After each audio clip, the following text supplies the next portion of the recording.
आप देख रहे हैं उड़ान लाइव। मैं हूं अजय अस्क। बात एक आहत पंडित की। पंडित का काम होता है पूजा पाठ कराना, यजमान को आशीर्वाद देना और भगवान से सबकी सलामती का प्रार्थना करना। लेकिन एक पंडित पूजा पाठ कराने के बाद अपराध बोझ से ग्रसित हो गया है और अब वह प्रायश्चित कर रहा है। दरअसल उसने पिछले दिनों भारतीय जनता पार्टी के बोकारो जिला कार्यालय के भवन निर्माण का शिलान्यास और भूमि पूजन किया था और इसी के बाद से अब वह प्रायश्चित कर रहा है। शंख ध्वनि से लोगों को आह्लादित करने वाला यह पंडित अब शंखनाद का ऐलान भी कर चुका है। क्या है माजरा हम आपको बताते हैं, लेकिन इसके पहले यह बताना जरूरी है कि यह पूरा मामला सनातन का राग अलापने वाली भारतीय जनता पार्टी से जुड़ा हुआ है। भारतीय जनता पार्टी सनातन की बात करती है, लेकिन जब सनातन के धार्मिक अनुष्ठान और रीति रिवाज की बात होती है तो फिर उसकी राह जुदा होती है और तब सनातन कहने वाली भारतीय जनता पार्टी इसे पॉलिटिकल इवेंट बना लेती है। बोकारो में बनने वाला भारतीय जनता पार्टी का कार्यालय का भूमि पूजन भी कुछ ऐसा ही हुआ था। न तो मुहूर्त थी और न ही शुभ दिन, लेकिन इससे भारतीय जनता पार्टी को क्या मतलब। सनातन का एजेंडा धर्म से ज़्यादा उसके लिए चुनावी एजेंडा बताया जाता है और भारतीय जनता पार्टी अपने चुनावी एजेंडा को सबसे ऊपर रखती है, सभी जानते हैं। तभी तो बोकारो में 27 अप्रैल को भूमि पूजन जो कराया गया था उसके लिए मुहूर्त ही नहीं था, फिर भी भूमि पूजन कराया गया। जो पंडित ने पूजा पाठ किया वह प्रायश्चित कर रहा है और कह रहा है कि भारतीय जनता पार्टी के लिए इस तरह का आयोजन सनातन धर्म से ज़्यादा पॉलिटिकल इवेंट होता है। पूछा जाता तो अब स्थिति को मना करते हैं। एकदम करते हैं। व्यक्तिगत किसी व्यक्ति का कार्य होता हम कराते नहीं, आज तक नहीं कराए हैं। आज तक नहीं कराए हैं बिना मुहूर्त का हम कोई कार्यक्रम। यदि मुहूर्त है ही नहीं तो हम आज तक नहीं कराए हैं। लेकिन अब ये पॉलिटिकल इवेंट है, अब उसमें पूजा एक बस अपना व्यवस्था बनाना है, पूजा का नाम देना है।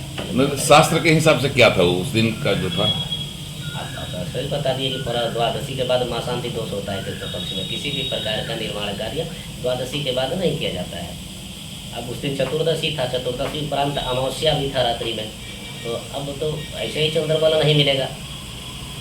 अब ये था कि सही लगे, उसमें अपना कोई तर्क दे सकता है कि भाई ये व्यक्तिगत नहीं था, सामूहिक था, तो इसको माना जा सकता है। बाकी हमारे हिसाब से मुहूर्त नहीं था। लेकिन आप पूजा करा दिए, कराएंगे तो अपराध मतलब ये जो पाप है, पाप में भागीदार एकदम है। इसका प्रायश्चित किए हम। अब किसी भी जो भी पूजा हमको लगता है कि गलत कर दिए, यहाँ छोड़ दीजिए। हम गलत अन्न भी खा लेते हैं तो उसका प्रायश्चित करते हैं। हम गलत अन्न भी किसी के घर खा लेते हैं, नहीं जानते हैं, बाद में पता चलता है कि ये आदमी इस प्रकार का है, तो हम उस अन्न खाने के बाद भी प्रायश्चित करते हैं। मतलब भाजपा कार्यालय का भूमि पूजन करके आप प्रायश्चित किए हैं? अब करेंगे, गलत मुहूर्त में कार्य करेंगे तो उसके लिए जो हमारा नियम है वो हमें करना होता है। हमको अपने बचना है ना भाई। मजेदार बात तो यह है कि पंडित जी से पूजा पाठ कराने के 2 महीने के बाद भी भाजपा के लोगों ने उनकी दक्षिणा और पूजा पाठ की सामग्री जो पंडित जी ने अपने नाम पर दुकान से उधार लाकर दी थी, उस पैसे का भुगतान नहीं किया। कई बार पंडित जी ने पूजन सामग्री और अपनी दक्षिणा के बारे में नेताओं से संपर्क किया तो हमेशा टालू अंदाज में टाल दिया जाता रहा। फिर पंडित तो पंडित हैं, उनके सम्मान और स्वाभिमान ने उसे ललकारा तो पंडित चंदन शास्त्री ने सोशल मीडिया का ले लिया सहारा। और भारतीय जनता पार्टी जिसने उसकी दक्षिणा को दबा रखा है और पूजा की सामग्री के पैसे का भुगतान नहीं किया, तो आहत मन से उसने अपने फेसबुक पर जो संदेश दिया वह भाजपा के लोगों की नीयत और नियति को साफ कर देती है। पंडित ने यहाँ तक कह दिया कि सम्मान और स्वाभिमान का यह मामला अब पुरोहित के सम्मान का मामला बन गया है और शंखनाद तक जाएगा।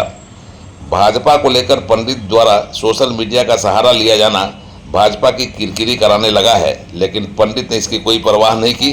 वह अपनी व्यथा और आहत मन की बात को साफ साफ कहते हैं। सम्मान की आप कहने के लिए आप जो है सनातन धर्म बचाओगे, कैसे बचाओगे? ब्राह्मण के बगैर? ब्राह्मण के बगैर धर्म बचा लोगे? कहाँ से? कौन तुम्हें समझाएगा जी धर्म क्या है? तो भाजपा कार्यालय का शिलान्यास कब हुआ था? पूजन 27 तारीख को। 27 अप्रैल। अच्छा, तो उसमें आप पंडित जी थे? हाँ। तो क्या हुआ, दक्षिणा आपको नहीं मिली, पूजा का भी सामग्री का पैसा भी नहीं मिला क्या? कुछ नहीं। तो आपने इसके लिए कोई संपर्क किया किसी से? 3 बार कर चुके। 2 बार हम जगदेव राय जिला जज से बात किए, 1 बार हम यहाँ के जो पता नहीं क्या है उनका नाम आया, संजय त्यागी मंत्री है, महामंत्री है, उनसे बात किए।